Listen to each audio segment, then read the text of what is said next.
기독교에서 1년, 6개월만 교회 다니면 한 번 정도 듣는 설교예요. 그죠? 예. 거듭나라.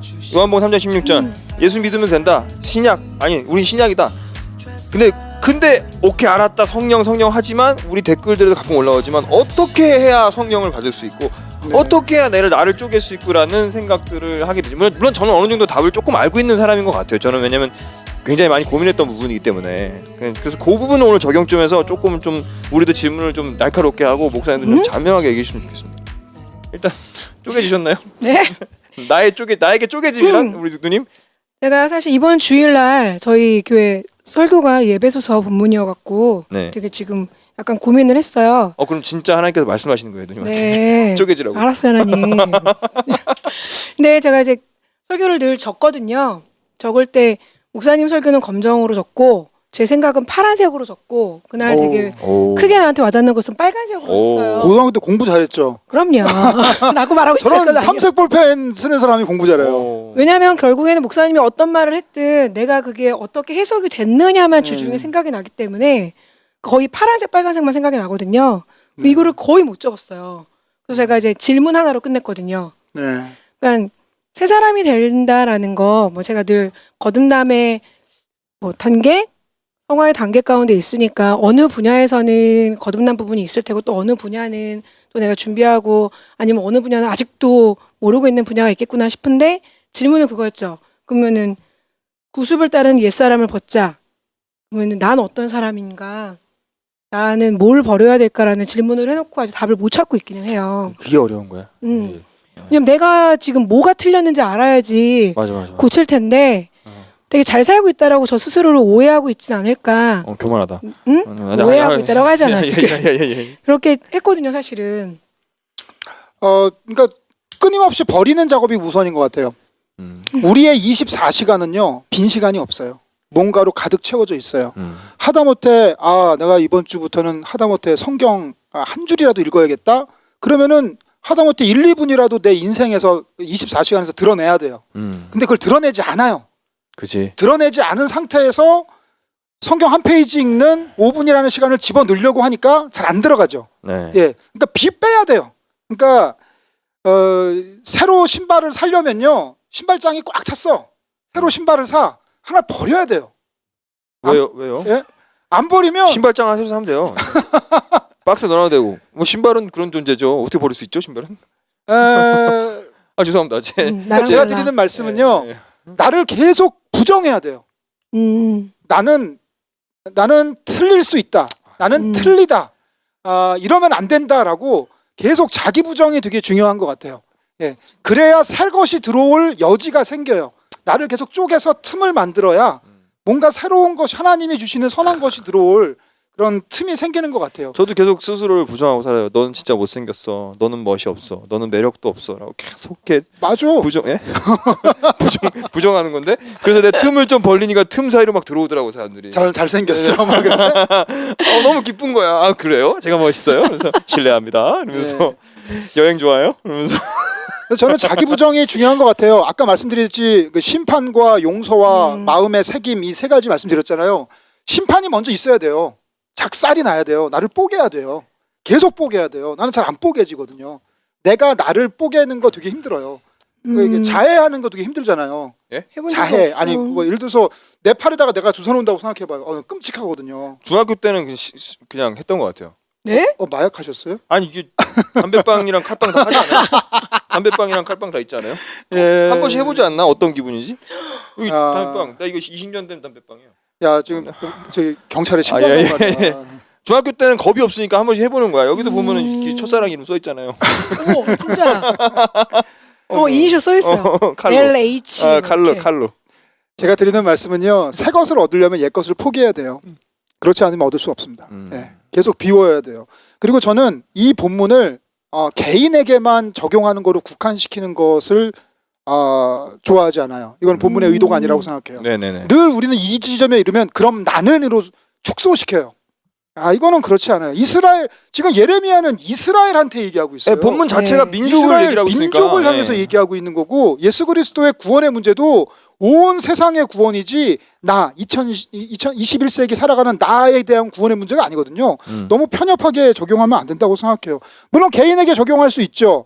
심판과 용서와 마음이라는 세 구도를 적용을 해본다면 일단 내가 과거와의 결별, 옛 습관 그리고 내가 나의 과거 스타일의 감정 표출 방식 이런 것들에 대해서 한번 변화를 주고 좋은 방향으로 바꿔야 될 것이고 회개와 죄사함을 통해서 하나님께 용서를 빌어야 될 것이고 나의 심령과 나의 내면의 변화를 계속 꿈꿔야겠죠.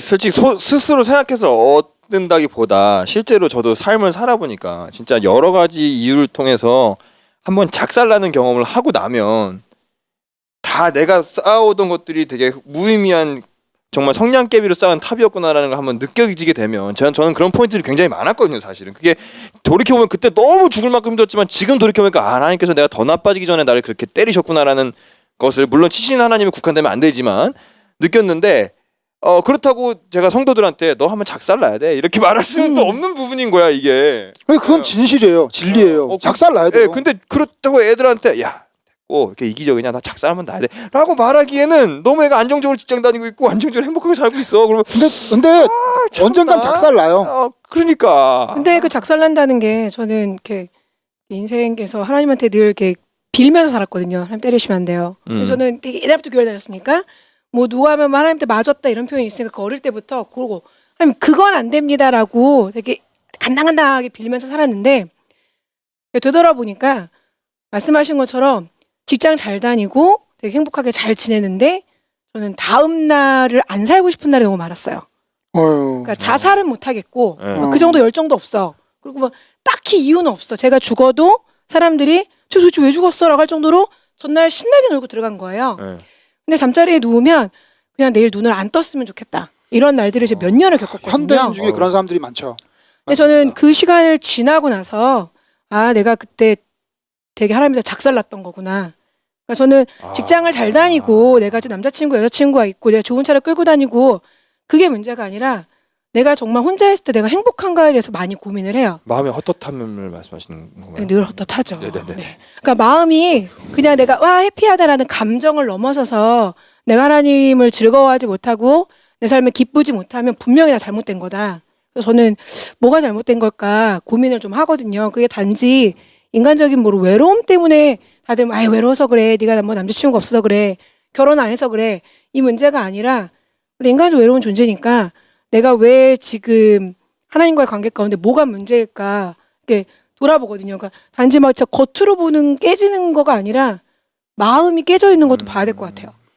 저는 그런 자기 돌아봄과 자기 부인이 이빨 닦듯이 있어야 된다고 생각해요. 하루에 하다못해 한 번 아무리 일주일에 두세 번만 하면 돼요. 어떤 사람은 3번 닦고 어떤 사람은 2번 닦고 어떤 사람은 1번 닦고 제가 알기로 하루에 한 번도 안 닦는 사람은 거의 없는 거로 아는데 리스트 하면 되지 않나요, 그냥? 예, 저는 늘 자기 자신과 투쟁을 해야 돼요. 맞아. 제가 뭐 이렇게 방송도 하고 뭐 올바른 교인이 나발이니 떠들지만 저도 제 안에 이 곤조는 큰 교회 하고 싶다. 교회에 사람들이 많이 왔으면 나도 유명한 사람 됐으면 이 곤조가 떠나지를 않아요. 그거를 문득 느껴요. 섬뜩해요. 저희가 한번 안수기도 해드릴까요? 귀신 쫓는 기도. 때리겠다고? 예? 그러면 이러면 안 되지. 정신 차려야 돼. 너 이러면 죽으려고 너 죽으려고 그러냐 하고 항상 투쟁해야 돼요. 매일 아침 말씀 볼 때마다 투쟁해야 돼요. 네. 그래서 이렇게 저는 일단은 방향 설정이 중요한 것 같아요. 내가 과연 예수 그리스도께서 가진 십자가를 통해서 가는 부활의 길, 하나님 나라의 길을 그 방향을 가고 있는지 아니면 나의 욕망과 교만만 쫓다가 결국 지옥으로 처박힐 그 불신자도 가는 그 길을 내가 가고 있는지 내가 기독교라는 종교의 껍데기만 뒤집어 쓴 채 그 길로 같이 가고 있는 건지에 대해서 자기 성찰이 필요할 것 같고 방향성이 중요한 것 같고요. 그리고 다시 말씀드리지만 이걸 너무 개인의 문제로 국한시키지 않았으면 좋겠어요. 오늘은 개인의 문제를 국한 안 시키겠습니다. 네. 저는 일단 이거 보세요. 교회가 내가 탄 구원 열차가 하늘나라로 가지 않고 지옥행으로 가고 있으면요, 나도 지옥 가는 거예요. 내려야죠. 내려야 돼요. 그러니까 이건 교회에 적용해 볼 필요가 있는 것 같아요. 한국 교회가 과거와 같이 성장과 번영만 추구하고 있고, 그리고 그러는 외적인 율법만 강요하던 시대를 결단하고 끊어내는 심판이 필요하다고 생각을 해요. 그리고 자기가 잘못한 것을 인정하고 하나님께 회개하고 공동체적인 영적인 쇄신이 있어야 될 것 같아요. 저는 이번에 지방선거 끝나고 우리나라 보수 정당이 아주 지금 난리가 났잖아요. 네네네. 저 이거 보면서 한국교회 보는 것 같았어요. 젊은 세대들하고 소통할 줄 모르고 아직도 그 옛날 반공 패러다임, 아직도 적을 외부에다 두고 싸우고 있고, 그리고 이 변한 세상에서 허둥지둥 되고 있고 한 이 정당이 지금 완전 괴멸 직전까지 간 걸 보면서 한국 교회도 이렇게 될 날 머지 않았다. 지금 젊은 친구들의 그런 걸 전혀 맞춰주지도 못하고 이해하지도 못하고 지금 놓친 애들끼리 지금 완전히 시공창으로 처박히고 있어요. 근데 저는 시공창으로 처박혔으면 좋겠어요. 아유, 그냥 그래서 아주 그냥 박살이 났으면 좋겠어요. 한국 교회가요? 네, 그리고 새로 네네. 태어났으면 좋겠어요. 네네네네. 그런 심판이 있었으면 좋겠어요. 네. 그래야 그 가운데 우리 이게 교회에 몸담고 있는 우리도 뭔가 각성하고 새로운 출발을 할 수 있을 것 같아요. 아니, 오늘은 어쨌거나 여러분, 제가 아까 처음에 말씀드렸다시피 굉장히 많이 들은 설교이기 때문에 개인적인 부분 여기서 끝내고 이제 교회 부분만 우리가 가게 되면, 사실은 응급처치가 시작된 이유, 계속 운영되는 이유가 이것 때문이에요. 뭔가 당신의 교회에게 문제가 있습니다라는 것을 우리가 이 변방에서 아웃사이더로서 팟캐스트도 알려드리는 거거든요. 사실 제 보람 중에 시즌 1에서는 좀 더 우리가 되게 로우하게, 되게 뭐라 그러냐, 날것으로 많이 깠잖아요. 그러면서 많이 달렸던 댓글이나 그 이메일이 뭐였냐면, 그게 문제인지 몰랐어요라는 것들이 그러니까 많았거든요. 문제지 몰라. 사실은 저희는 용기처치는 이런 교회 운동을 하고 있는 거라는 거죠. 근데 이게 불편해서 떠나신 분들이 굉장히 많습니다. 처음에 그냥 기독병성이 좀 왔다가 그러면서 한번 되물어 보자고요. 우리 교회는 문제가 없는 것인가? 그러니까 사실 이런 얘기하면 진짜 좀 아픈 얘기인데, 전 정다운 전사님하고 오늘 식사 자리를 되게 길게 가지면서 우리 교회는 문제가 없는 것인가를 이렇게 점검해봤어요. 우리 희지가든이라는 정말 그 미자리 교회 다니는 정말 헌신적인 사람이 있고, 응급처치에 이렇게 맨날 우리를 보호해주고 후원해주고 서포트해주고 훌륭한 목사님 있지만, 이 교회 안에도 문제가 있을 수 있습니다. 문제는 당연히 당연한 거죠. 근데 내가 무슨 뭐 하나님이야? 그러니까 우리 교회는 응급처치도 문제 당연히 있죠. 이거를 점검하고 가야 되는데, 어느 정도 안착이 되고 안정이 되면 우리가 문제 없고 축복을 받은 것이냐, 이렇게 쭉 그냥 따라, 그게 밴드웨건이라고 그러나, 하여튼 쭉 따라가는 경우가 있는데, 그것을 멈춰야 된다는 얘기를 드리고 싶은 거예요. 예레미야서를 본받았을 때. 그게 이제 뭐냐면은 바리새인이 기도할 때 나는 하나님 제대로 하고 있습니다 하고 기도하고, 세리는 하나님 잘못했습니다, 저는 죄인입니다 하고 기도할 때 예수님께서 세리의 기도를 칭찬하셨잖아요. 한국에 소위 교회 개혁한다, 우리 교회 건강한 교회다 하는 교회들 거의 바리새인이에요. 나는 저 나쁜 대형 교회처럼 하지 아니하고 저는 작은 교회 하고 있습니다 주님 하는데, 사실 잘 보면은 저거 바리새인의 기도인데. 그렇지. 그러면서 저 세리들과 저 같지 아니함을 하나님께 감사드립니다라고 얘기하는데, 오히려 좀 나쁜 목사 밑에서 고통스럽게 신앙생활하면서 가슴을 치면서 하나님 잘못했습니다, 저 아직도 못 떠났습니다 하는 그 기도가 예수님께 더 받아들여질 수도 있을 것 같아요. 우리 댓글 중에 뭐 우리를 위해서, 아니면 또 전문가분들이 많이 댓글 달아주시고 의견 주신 것 중에 뭐 총신대 사태라든지, 아니면 어떤 뭐 지금도 한신대 사태도 있고요. 막 그런 것들에 대해서 이제 우리에게 막 댓글 달아주신 많고 너무 감사한 의견도 많았지만, 하지만 우리가 그분들에게 돌이켜볼 거는, 물론 너희들이 잘못해서 그런 일이 일어났어 라고 내가 말할 수는 없지만, 총체적으로 뭔가 잘못이 돼 있는 거야. 다 우리가 다, 신학생들도 다 한번 점검해 봐야 된다고 저는 생각해요.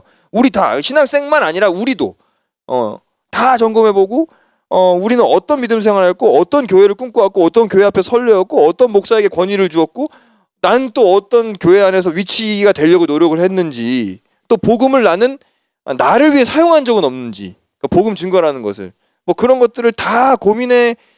지금 봐봐, 이게 굉장히 많은 기독교가 지지하던 정당이 괴멸하고 있어요. 그렇잖아. 이거 우리가 뭔가 잘못 선택했던 거잖아. 그지? 그리고 기독교가 그렇게 욕을 하고 그렇게 우려하고 많은 상품을 팔았던 북한이 문을 열고 있단 말이에요. 그 바뀌어야 될 시기가 된 거잖아요. 당연한 거잖아요. 예. 근데도 아직도 가짜뉴스 돌리고 그러고 있다는 건, 굉장히 크리스찬으로서 잘못하고 있다는 걸 스스로 좀 물론 지금 들으시는 분들은 우리 청취자분들은 좀 많이 그러시겠지만 주변에 아닌 분들이 있다면 이걸 전해야 되는 것도 우리 사명이지 않을까라는 생각을 저는 합니다. 아이작이 우리가 지금 개인적인 얘기하다가 개인적인 적용점들을 찾다가 교회적인 적용점을 찾다가 지금 네. 아이작이 지금 이런 시사적인 네. 정치적인 적용점을 찾는데 난 이건 대단히 올바른 방식이라고 생각을 해요. 사실 우리가 내가 요모냥 요꼴로 신앙생활하고 있는 거는 내가 요모냥 요꼴로 가르치는 교회에 있기 때문이고 내가 요모냥 요꼴로 살 수밖에 없는 나라에 우리가 살고 있기 때문에 그래요. 그래서 이 심판과 용서와 또 마음에 새긴다는 적용점을 국가적으로도 해야 된다고 생각해요. 맞아요. 우리나라가 일제의 잔재를 떨쳐버리지 못한 채 여전히 독재의 길에 서서 지금 여기까지 온 그 시대 칼같이 결별해야 돼요. 그리고 재벌 아니면 나라 망하는 것처럼 생각하는 그 사람들 생각 그쵸. 그거 완전히 박살을 아하. 내야 돼요.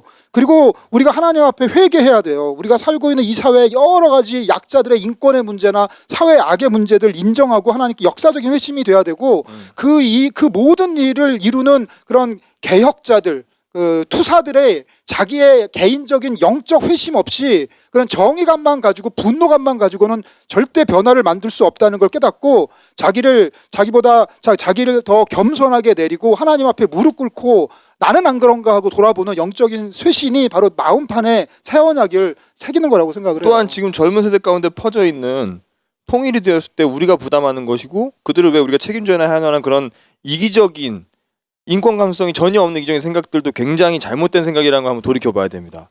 이웃을 내 몸과 같이 사랑하라 그랬는데 네. 왜 젊은 세대들이 그렇게 생각하는지 모르겠고 저는 되게 웃긴 얘기 해드릴게요. 우리 누나가 차를 샀어요. 작은 차를 샀습니다. 막 차를 사면서부터 우리 가족 단체방에 호들갑을 떨었어. 난리를 치면 야 주차 어때? 원리가 뭐야? 원리를 가르쳐준다고 네가 할 수 있냐고. 범퍼를 3번 정도 깨먹어봐야 되는 거라고 내가 맨날 얘기를 하고 야 근데 여기 왜 옵션을 안 주고 스마트키 필요하니 막 날 너무 괴롭혔어요. 그래서 몰라 이러고 내가 그냥 샀는데 어쨌거나 핑크색을 샀어요 차를. 코랄 핑크를 사가지고 샀는데 자기 초보 운전 스티커를 사러 갔는데 그러니까 차를 처음 사면 되게 재밌잖아. 뭐 막 방향제고 뭐고 막 살 꾸미게 되잖아 처음에는. 이게 차 쇼핑하러 간 거예요. 스티커들이 많이 있잖아. 많이 있는데 초보 운전 스티커 하나 귀여운 걸 사서 붙이려고 하는데 나한테 가족 단톡방에 사진을 보면서 스티커 뭐 살까? 그런데 초보 운전 뭐 있는데 장애인 보호 스티커가 있는 거예요. 뭐 약간 뉘앙스가 안에는 장애인이 타고 있어요. 그러니까 장애인 보호 탑승 차량 뭐 이런 게 있는 거죠. 그래서 나 이거 붙일까 이러는 거예요. 그래서 왜? 그러면 내가 장애인자고 양보해 줄 거 아니야.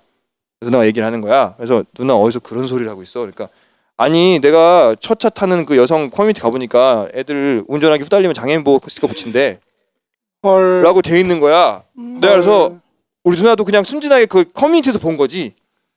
세상이 어떻게 그러니까.